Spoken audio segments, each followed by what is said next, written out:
What's going on, guys? In this video, I'll be discussing the ideal foot placement for bridges. Now, bridges are a hinge dominant movement, meaning you use your hip extensors, your glutes, and your hamstrings to help produce force and push your hips forwards.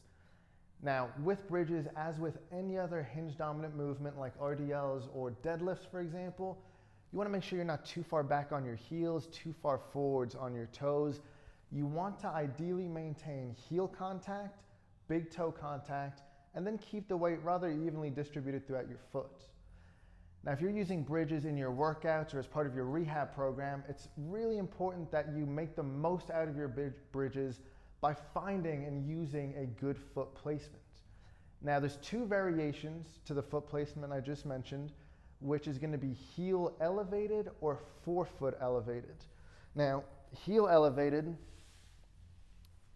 would be well suited for someone who has really flat feet or someone who has a really hard time not extending their back to perform a bridge.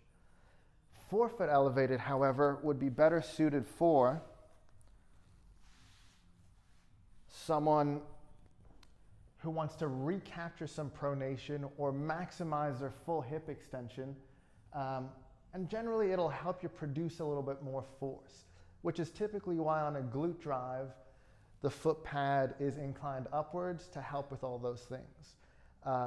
No matter whether you use foot flat, heel elevated, or forefoot elevated, you want to make sure you maintain heel contact, big toe contact, and keep the weight evenly distributed throughout your foot.